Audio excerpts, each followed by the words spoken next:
Eveline had asked me for several years, had been asking my husband and I about playing the violin, and we kind of just kept putting that off because we weren't exactly sure how that would work. And we finally decided that we would pursue that since she kept wanting to do that.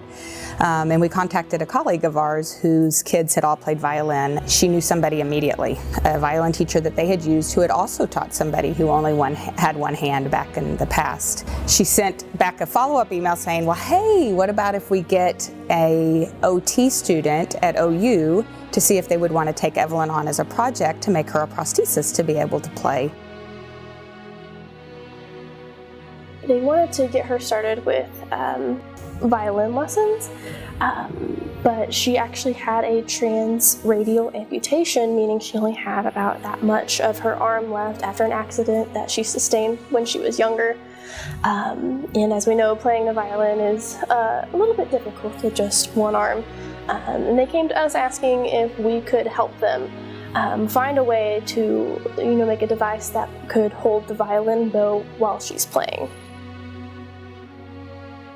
Eveline, of course, were able to work with this and her elbow, her shoulder and her elbow.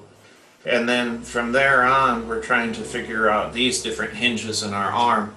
I wanted to play the violin because it just sounded so cool, and it had very sweet music. When we first started, before the prosthesis was completed, she would do all of the strings and then I would use the bow. And so for the first couple months, that's how we learned how to play the violin. As she grows, she will continue to need different sizes until she stops growing.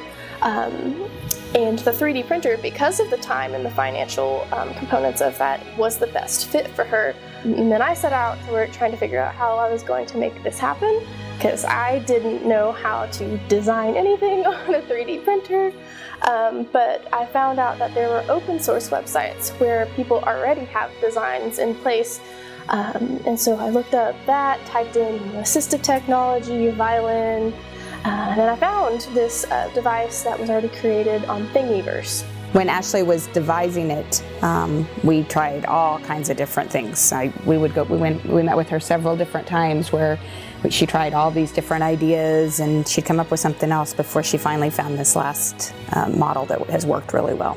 Throughout the whole process, we also had her violin instructor with us as well, and he was absolutely crucial in letting us know what we needed to accomplish with this device. He was very good at saying, the device has to be able to allow the bow to do this motion and this motion, and the forearm piece has to be long enough to reach over across to the other side. They made a prototype first, and we tried to figure out how we could cut down some of the weight of different objects, like some of the big screws and things like that. And Ashley was great as far as us saying, well, let's see, we don't need this piece here. We could probably fuse this joint that's there. Did you get to watch it being made? Mm-hmm. Cool. What'd you think about that? It was awesome. We got her strapped into it, and the first time she played it, it sounded horrible.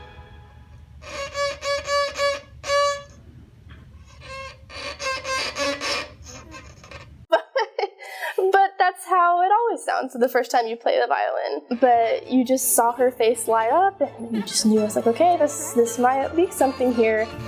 At first it was very heavy, so it was kind of hard for me to do the bow thing. It's very easy now since I got used to it, and I can move it around now. It doesn't feel heavy, and now I can do everything by myself.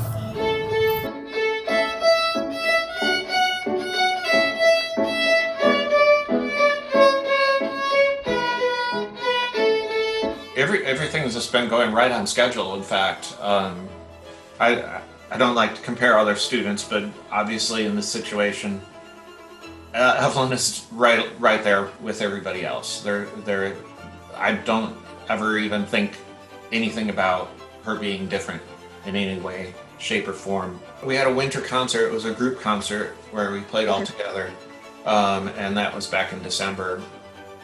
And everybody just kind of blends into the crowd there. I think she enjoyed that. She did wonderfully well.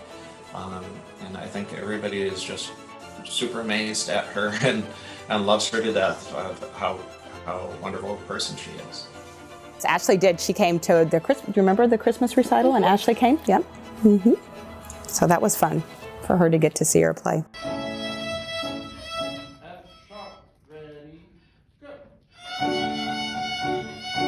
It was very rewarding to be able to see her play the violin, over Christmas break at her recital, and just see her smile, see her overcome her nervousness, and just be a kid. That feels really good to help people do the things that they want to do, which is what occupational therapy is. We want to make sure that people are successful in their occupations, including leisure occupations, like playing an instrument. We gave her an experience that, she'll always have, that other kids have too, help her participate in everyday life, but I also got the rewarding experience of getting to be a part of that as well.